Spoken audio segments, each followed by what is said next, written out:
Vous êtes très nombreux pendant les cours à me demander comment réussir à doser l'eau quand on débute l'aquarelle. Je vais vous poser une question.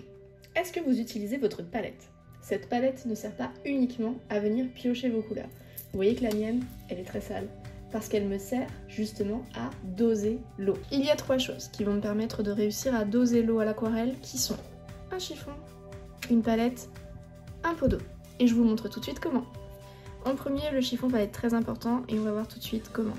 Je vais tremper mon pinceau dans l'eau, je vais chercher de la peinture et sans utiliser mon chiffon, je vais appliquer de l'eau, la peinture sur mon papier.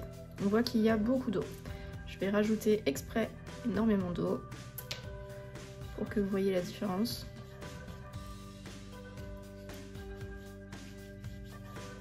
Vous voyez qu'ici il y a des flaques qui se forment. J'ai mis beaucoup d'eau.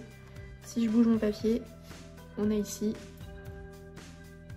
un amas de peinture qui se crée. Maintenant, je vais faire la même chose en utilisant mon chiffon. De la même façon, je viens chercher beaucoup de peinture, beaucoup d'eau. Je vais venir tapoter légèrement mon chiffon, mon pinceau sur le chiffon. Et j'applique ma peinture. Et vous voyez que tout de suite, ça me permet de plus facilement doser l'eau. Si je veux avoir quelque chose de plus clair, je viens encore une fois utiliser mon chiffon. Et je continue à appliquer ma peinture. Et là, si je bouge mon papier, rien ne se passe. Deuxième chose, la palette. La palette, c'est, je pense, l'outil le plus indispensable pour te permettre de doser l'eau quand tu débutes à l'aquarelle. D'abord, je trempe mon pinceau dans l'eau, je vais chercher ma peinture et je vais utiliser le couvercle de ma palette pour me permettre de mieux répartir la peinture dans mon pinceau et pouvoir appliquer ma peinture. Là, j'ai utilisé ma palette. On va voir ce que ça fait quand je n'utilise pas ma palette. Je mets beaucoup d'eau, beaucoup de peinture. Et on voit que si je bouge mon papier, j'ai un amas d'eau qui se crée.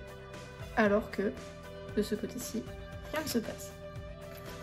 Non seulement tu vas pouvoir mieux gérer tes mélanges, mais en plus mieux répartir ton eau dans ton pinceau et pouvoir plus facilement travailler ta peinture. Troisième outil indispensable, le pot. Je trempe bien mon pinceau dans l'eau, je vais chercher de la peinture.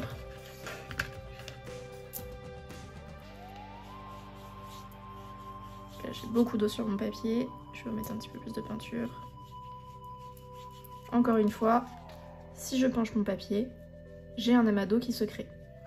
Maintenant on va voir comment utiliser notre pot d'eau pour nous permettre de mieux répartir l'humidité dans notre pinceau. Donc là je trempe bien mon pinceau dans l'eau, je reprends de la peinture et je vais utiliser le rebord du pot. Et on voit que l'excédent d'eau du pinceau va revenir dans le pot. Et ça me permet d'appliquer ma peinture uniformément, sans amas d'eau. Tu sais désormais comment mieux doser l'eau à l'aquarelle et te permettre d'avoir des effets beaucoup plus doux et beaucoup plus fluides. N'hésite pas à me dire dans les commentaires si tu as réussi à appliquer ces exercices et à me poser tes questions si tu en as. En attendant, on se retrouve sur Instagram, n'oublie pas de t'abonner et à très vite.